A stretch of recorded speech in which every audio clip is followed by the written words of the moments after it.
Shalom amigos, ¿qué tal? Bienvenidos. Estamos con la Parashá 49. Esta se llama Kitetse, cuando salgas a la guerra. Está muy interesante esta Parashá, pero para hablar de este tema, siempre tenemos a nuestro invitado especial, el rabino Juan Pablo Osandón. Rabino, bienvenido, ¿qué tal? ¿Qué tal, Rudy? ¿Cómo estás? Gracias por tenerme en este espacio cada semana y gracias a todos los que nos siguen. Sí, rabino, estaba viendo que esta Parashá en particular tiene muchos mandamientos, alrededor del 70 mandamientos o más. Vamos a ver algunos de ellos, ¿verdad? Porque son muchos. Es un Más que montón, cualquier es otro. imposible abarcar en una sola hora. Sí, pero me llama la atención que que habla de la guerra, de la familia, la justicia, la moralidad, la economía, la vida cotidiana, entre muchas otras cosas. Pero lo que más me impacta, Rabino, es que el significado de la palabra quítense cuando salgas a la guerra, es decir, es inevitable, vas a salir porque te vas a tener que enfrentar, o cómo se interpreta esa parte. Es interesante la pregunta que traes porque la Torá no plantea imposibles. La Torá entiende que las sociedades que creamos los seres humanos tienen imperfecciones y obviamente el objetivo es mejorarlas hacia el máximo posible, pero en ese proceso se dan situaciones que son producto de esas imperfecciones. La pobreza, por ejemplo, es una de ellas, por eso tenemos la Tzedaká como mandato, ¿no? Y la guerra, lamentablemente, es otra de estas consecuencias de las sociedades imperfectas que creamos como humanidad, en donde a veces dos pueblos se ven enfrentados por distintas situaciones. Lo que la Torá hace es reconocer, por un lado, las consecuencias de esa imperfección y, por otro lado, poner ciertos mandatos que le pongan un límite a esto que es inevitable, no dejar que la situación esté suelta, eh, producto de que nadie tuvo en cuenta de que esto podía pasar, ¿no?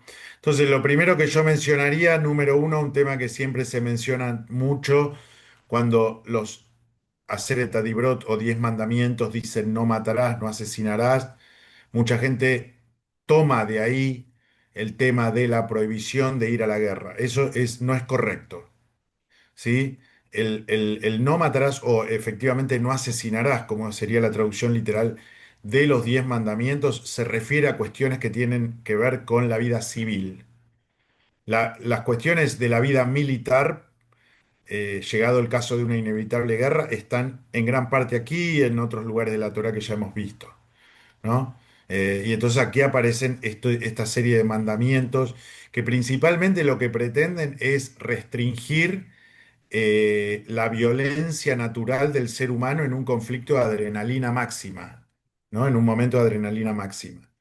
Y entonces, bueno, se ponen ciertas condiciones para eso. Exacto, eso estaba viendo que hay algunas restricciones para en caso de que vayas a la guerra, vas a comportarte de esta o de otra manera, ¿verdad? Y dice el versículo, cuando salgas a la guerra contra tus enemigos y ves entre los cautivos a una mujer hermosa y te enamorares de ella, de manera que quisieras tomarla por mujer tuya, es decir, por esposa, ¿verdad? Entonces la introducirás en tu casa y ella rapará su cabeza y dejará crecer sus uñas. ¿Cómo se entiende eso, Reina, de que rapar su cabeza, crecer la uña? Sí, esto es muy interesante, porque lamentablemente, una de las mayores consecuencias no deseadas de la guerra es el uso de mujeres como botín de guerra y tristemente terminan siendo ultrajadas, ¿no? Sí, Esto pasa todavía hasta el día de hoy.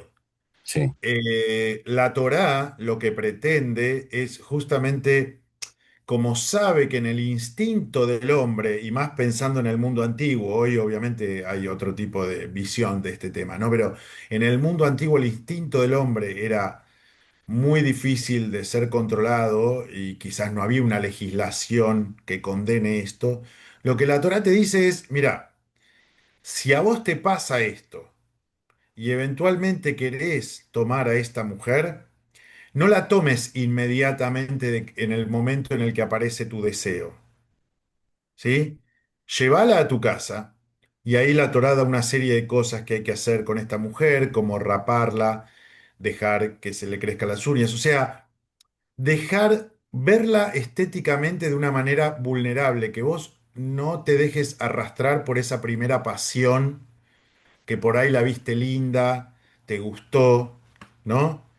Y si después de todo eso pasan 30 días, ella llora a sus padres porque ya no va a poder volver a su tierra, o sea, la viste hacer duelo, que es el momento de mayor vulnerabilidad de una persona.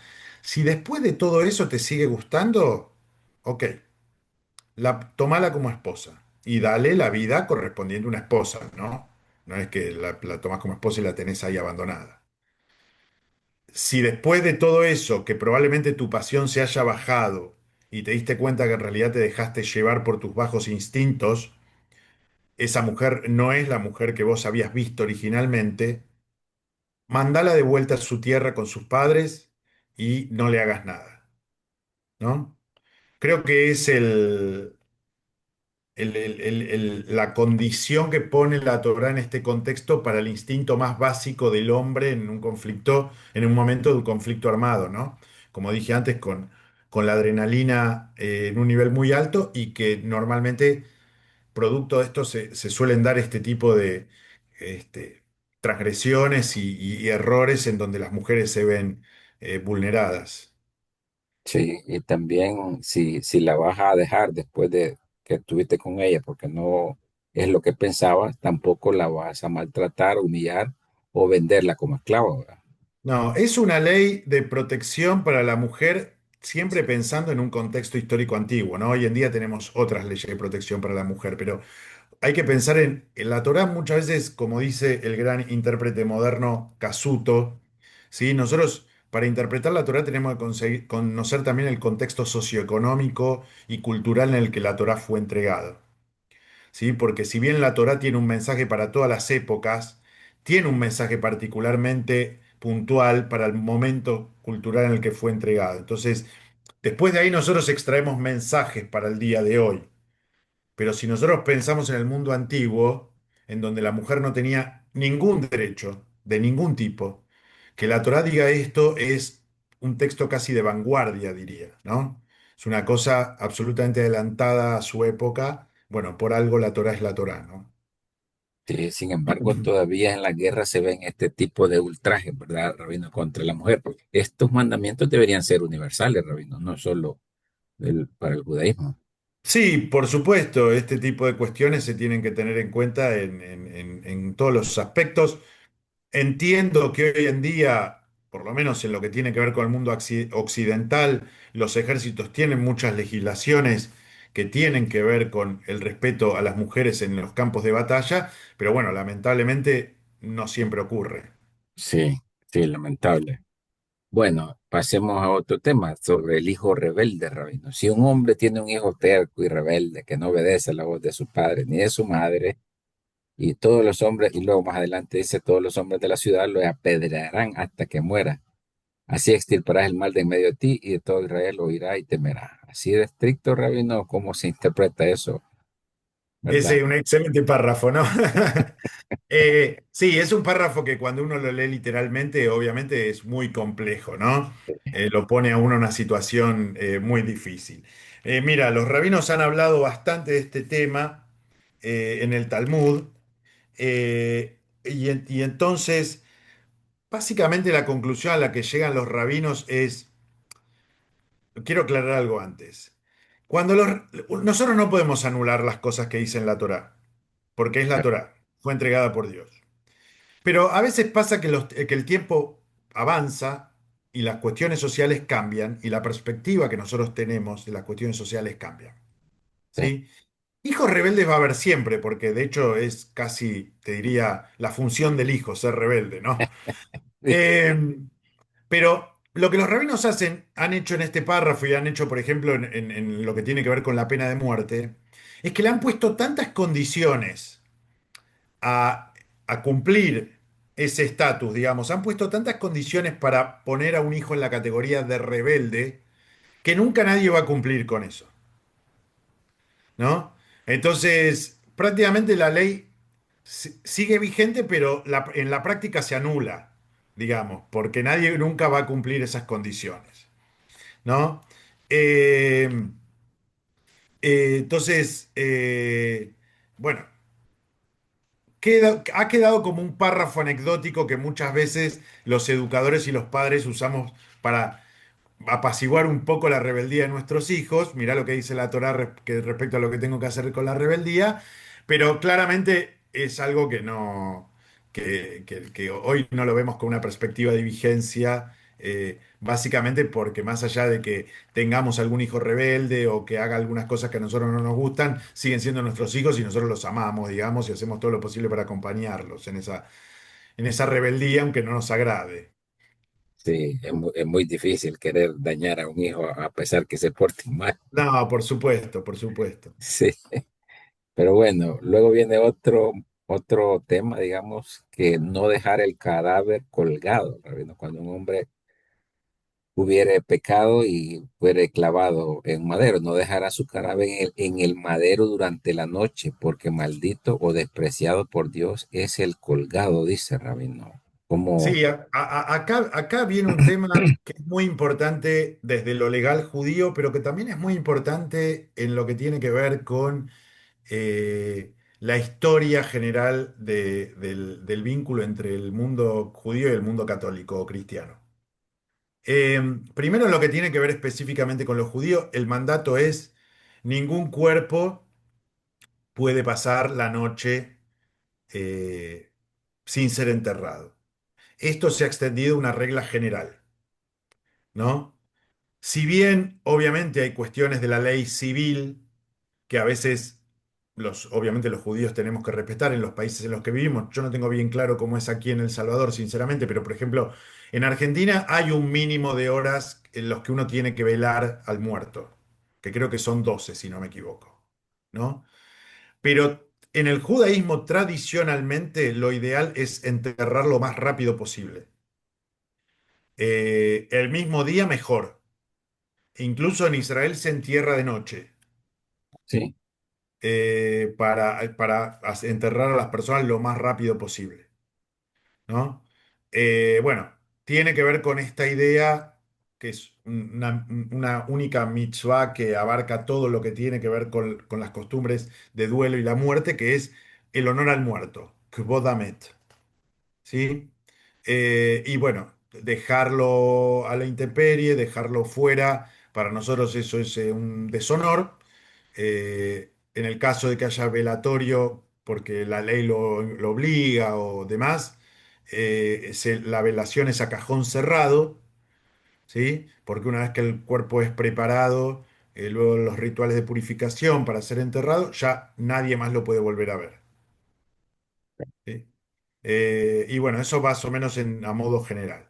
Después, con respecto a la cuestión histórica, esta ley va y muestra claramente por qué la acusación de que los judíos matamos a Jesús no es viable. Porque crucificar a una persona y dejarla ahí colgando durante horas no tiene que ver con la ley judía. Eso era lo que hacían los romanos, no los judíos. exacto, eso le iba ¿No? a decir, ¿verdad? Fue parte de los romanos. Exactamente, entonces eso también es algo que mucha gente desconoce respecto a lo que tiene que ver con las tradiciones judías, que uno simplemente conociendo estas cuestiones de la ley judía se da cuenta que la crucifixión es imposible, digamos, dentro del mundo judío. No hay manera de que los judíos sean responsables de eso.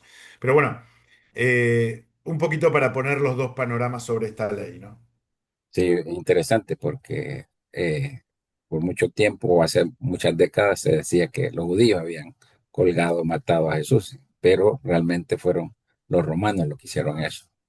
Interesante Exactamente, saberlo cómo lo plantea, Rabino. Perfecto. exactamente. Luego viene la parte de los animales, Rabino. No verás el asno de tu hermano o su buey caído en el camino y le esconderás. Lo ayudarás a levantarlo, le está diciendo. Es decir, Sí. esto aplica en cualquier momento, Rabino, incluso en Shabbat.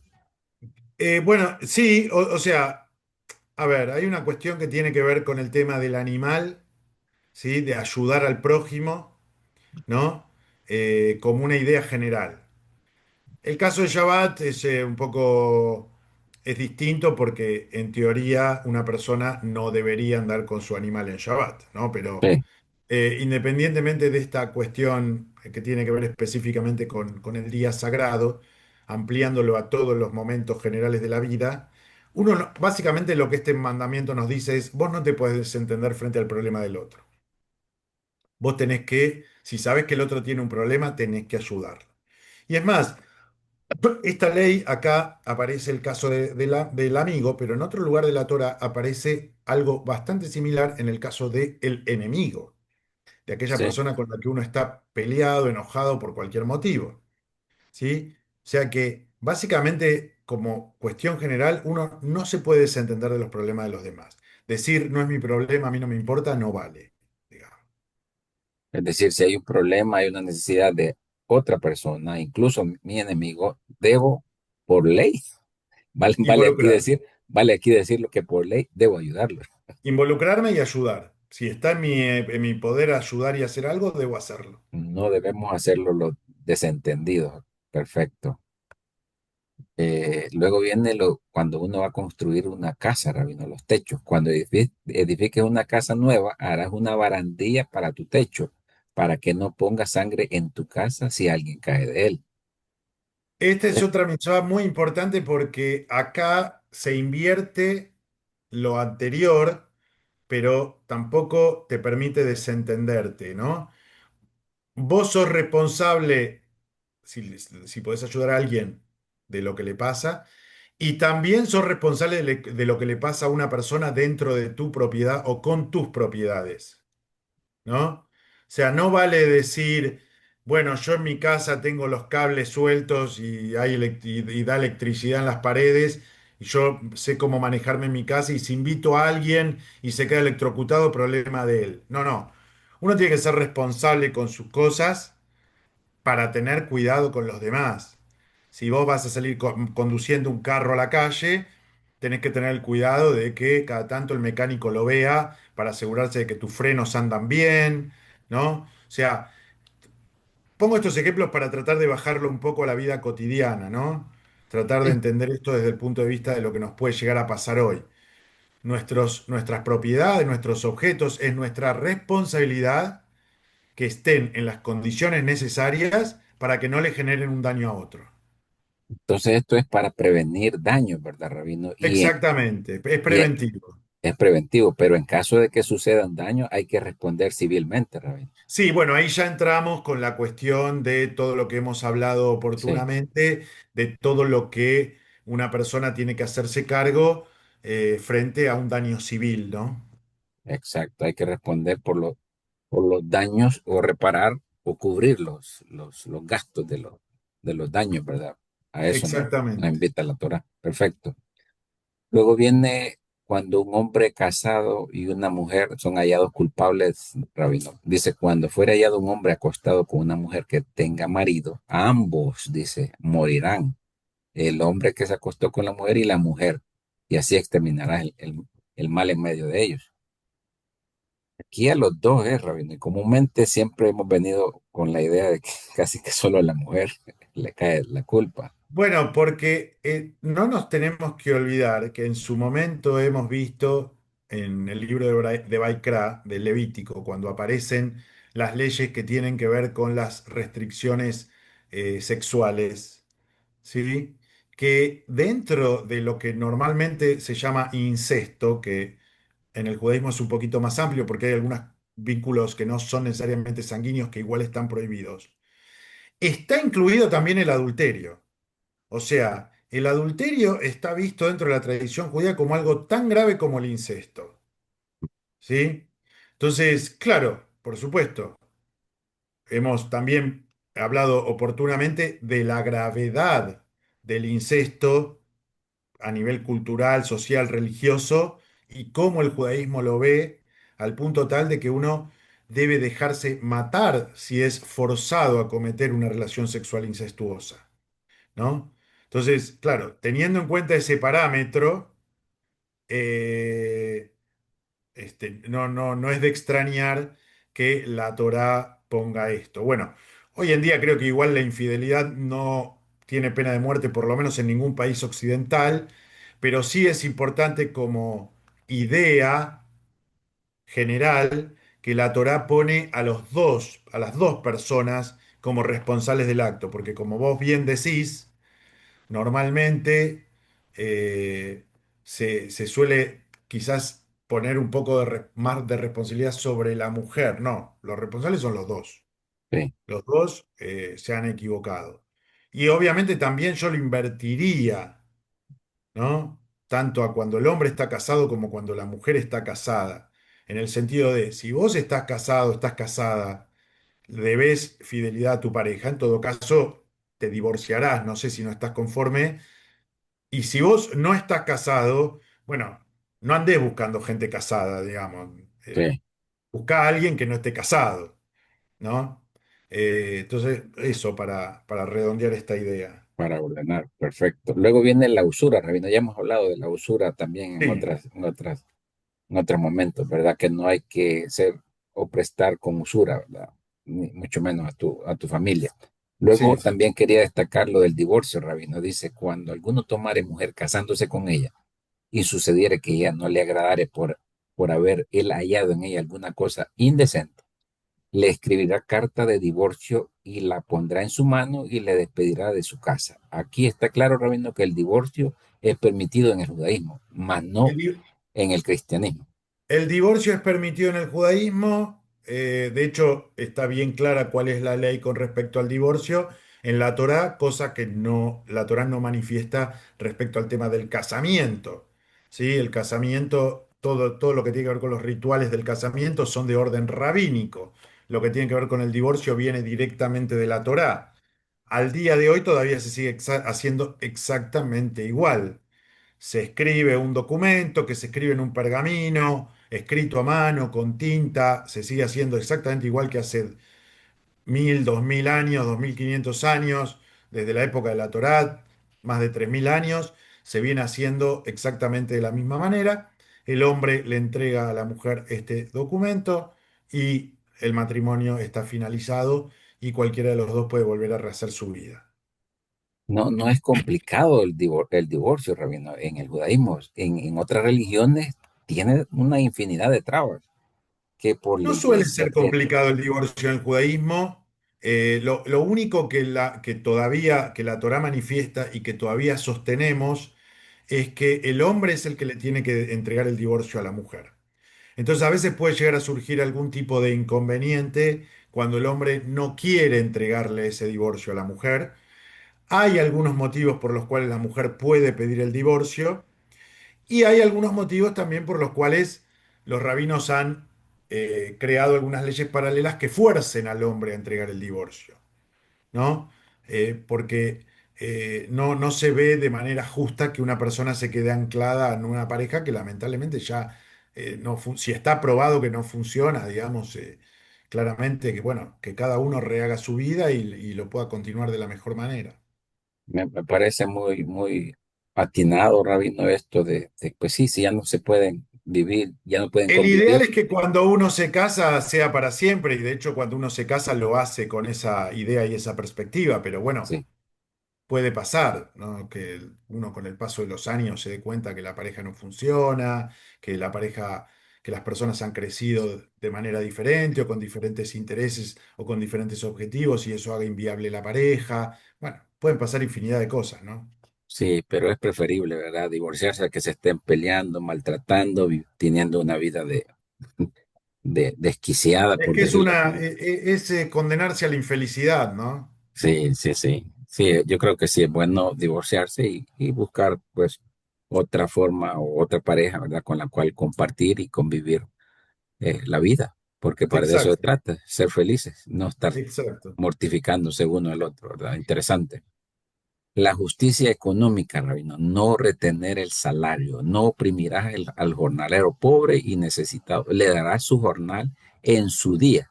No, no vaya a ser que este me esté pidiendo favores y yo tenga que cobrártelos a ti, prácticamente le está diciendo Moisés al pueblo. Sí, a ver, básicamente esto se reduce en forma muy sencilla. Al que trabajó hay que pagarle por su trabajo, digamos, y hay que pagarle lo más rápido posible. Si uno acordó diario, semanal, quincenal, mensual, la manera que sea, El trabajo se termina, el trabajo se paga, ¿no? Lamentablemente, bueno, a veces no pasa, digamos, pero legalmente eso es lo que tiene que ser. Sí, es verdad. Hay muchos les gusta retener el dinero y se hacen los desentendidos. Y aquí pues vemos que bíblicamente, digámosle, al menos en la Torá, pues está preestablecido de que hay que pagar a tiempo, ¿verdad? Exactamente. Luego, ya para ir cerrando, Rabino, dice recordar lo que hizo Amalek, dice, acuérdate de lo que hizo Amalek cuando estabas cansado y débil y no temió a Dios. ¿A qué se refiere esto, Rabino? Muy bueno esto, es el final Sí, de nuestra parashá. No debemos olvidar, en el libro de Éxodo, cuando el pueblo de Israel sale de Egipto, el primer conflicto que tiene es que el pueblo de Amalek lo ataca por detrás, sí, ¿sí? Eh, Generando bajas, porque obviamente en una peregrinación de gente, los que van detrás siempre son los más débiles, sí, ¿no? Los que caminan más lento, que en general siempre son las personas mayores, los niños, las mujeres o las personas que tienen alguna condición de salud, ¿no? Y eso ha quedado como un recuerdo perpetuo en el pueblo de Israel respecto a la cuestión de mantener este recuerdo para tener siempre presente a aquellos que atacan a los sectores más vulnerables de la sociedad. Uno debe erradicar esa conducta de la sociedad. Esto que ya hemos repetido en varias oportunidades, apoyar a la viuda, el huérfano, el extranjero como los tres eslabones más débiles desde la perspectiva de la Torá. Bueno, ahora se traduce no solamente en apoyarlos, sino en erradicar a aquellos que no lo apoyan, digamos, ¿no? Eh, y particularmente este último párrafo que tenemos acá, que es el capítulo 25 del 17 al 19, sí, de hecho tenemos un Shabbat especial en donde leemos este párrafo públicamente, se llama Shabbat Zahor, Shabbat del recuerdo, ¿sí? Justamente para no perder de vista esto, aunque el pueblo de Amalek ya hoy no existe, la idea, el concepto de lo que se extrae de este párrafo unido a la historia que yo mencionaba, es algo que debemos tener siempre presente, ¿no? No sí. abusarse de los más débiles. Sí, y hemos venido hablando de los huérfanos, de los ancianos, de los extranjeros, de las viudas, que son como los más desprotegidos, ¿verdad? Y a los cuales tenemos que proteger. Y acá, con esta parasha, Rabino, hemos visto varias preocupaciones, digamos, de la Torá respecto a los derechos humanos o a la justicia social de las personas. Muy, muy interesante como Sí, para creo que cerrar esto. si para hacer un balance general de la para allá, creo que esta para allá es la que refleja quizás mejor toda la cuestión que tiene que ver, como vos bien decías, con la visión de la sociedad y de los derechos humanos que tiene la Torá, ¿no?